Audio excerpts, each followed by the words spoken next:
Today we're turning a $5 board into $75 with this quick and easy Christmas project. Hi, I'm Jen with Woodcraft Blueprints. I teach fun and profitable woodworking projects for all skill levels. So this board is a 2x6 and they cost about $5 each. Now I've gone ahead and painted it white already so it could be fully dried, and we're gonna take it over to the miter saw to make our cuts. We're going to cut 3 houses. All of them are about 10 inches long, 2 are 10 and then 1 is at 9 inches. They have 45-degree angles on them to get that peak. So we're gonna turn our miter saw table to 45 degrees.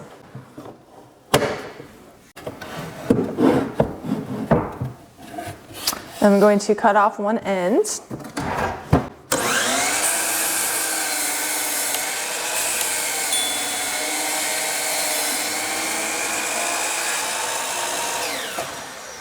Once that's cut, I'm going to flip this over and we're going to mark and measure that center mark of the board here so I know where to put my line up here. So our 2x6 is 5.5 inches wide. The center point is 2 3/4, so I'm going to slide it up till I hit that, make a mark there, and then I'm going to draw the line from that peak down. Now I'm going to cut this off.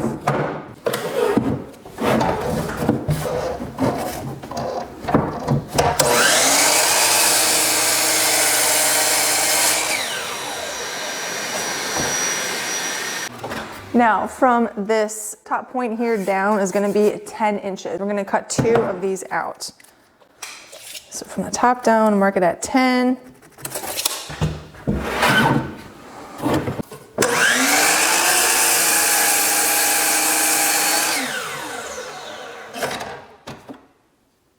We need 1 more of these.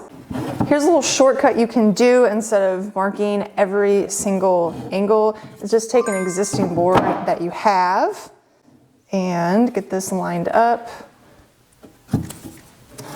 Just mark where those 45-degree cuts are at. I'm gonna do 1 on each end. Mark it at 10.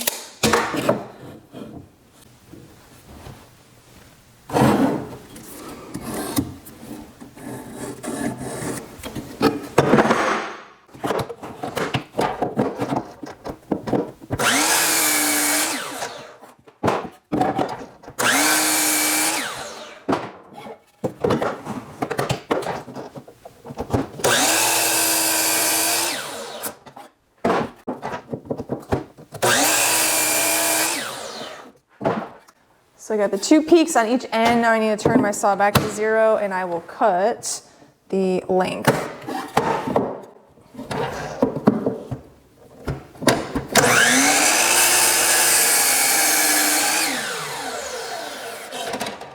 That one's at 10. This one I need at 9.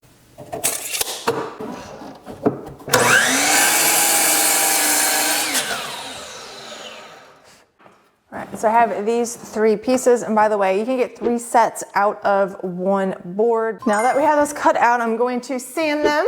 And of course, you know me, I like a rustic finish, so I'm gonna do around those edges and the faces as well. Got 150 grit on here. And just give them a nice little sand. I want to keep most of the paint on, but I am distressing some of it.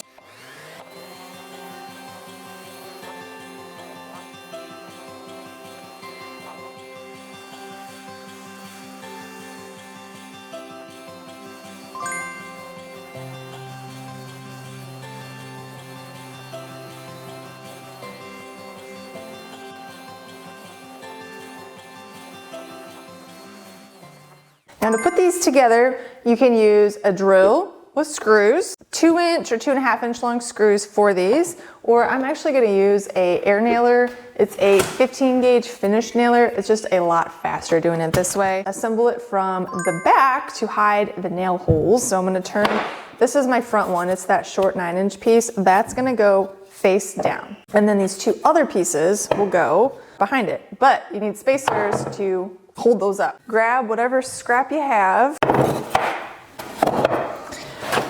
So So I'm putting scrap pieces on the sides to support those up, and then just a piece on the bottom so that the bottom stays flush. And I'm gonna line up this middle with that corner there. And if you could probably wanna space them out or something if you want to. I'm gonna go ahead and just keep them together. So let me get this on here, get these flushed, that's situated. Okay, so this is self-stain, you gotta make sure that that bottom is flush. Then I'm just going to put in some nails here.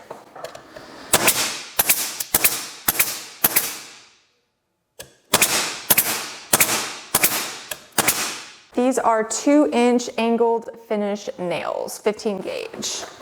So it's assembled from the back, so those nails we don't see on the front, nothing to putty, nothing to worry about. And the last part of this project to make it what it is our stencil that we're going to put on. Before I get that stencil off, I'll make the other 2 sets.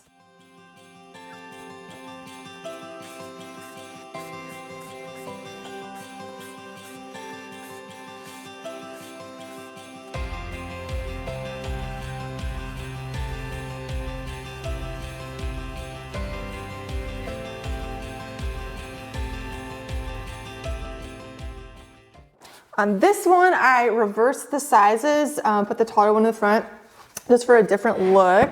And then these, I am going to not connect them. I'm going to stencil them separately. So there's a lot of different ways you can play with this and make each one profitable. Before I stencil, I'm gonna get these set up.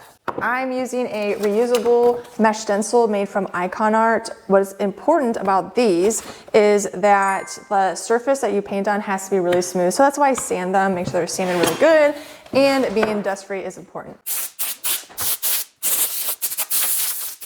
All right, so this stencil is in script font, A Little Town of Bethlehem. This digital download is for sale in my Etsy store. I will link that below. But basically, we're just going to place this down, make sure it's not crooked, because it's a big thing to watch out for. I feel like there's a little bit of sawdust on there. And then the paint, you need to use chalk paint with these mesh stencils so that it doesn't bleed. What's nice about these reusable stencils is they are reusable. When I'm done with this, I'll pick it up and put it on, and I can do all 4 of these at one time. I used to have a silhouette and used to do vinyl, and that's a lot of weeding that takes a lot of time. So with the squeegee, I'm just going to glide the paint over.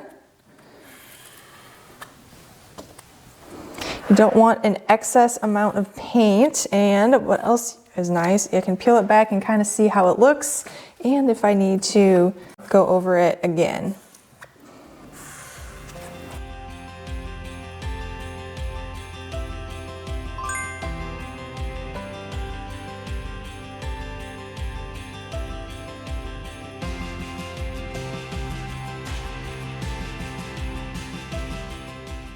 And that is what our finished product looks like. I like a rustic look, so once these dry, then I'm going to give them a quick sand.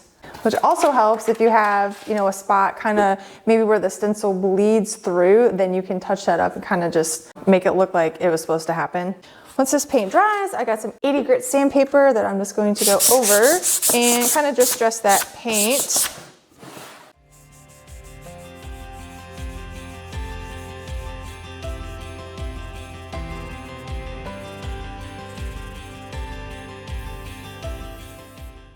And there we have a super fun, super quick and easy way to make some holiday projects that you can sell. If you're looking for more projects for you to make and sell, I have a whole library in the Woodcraft Blueprints membership. I will put the link in the description for you to find out more information.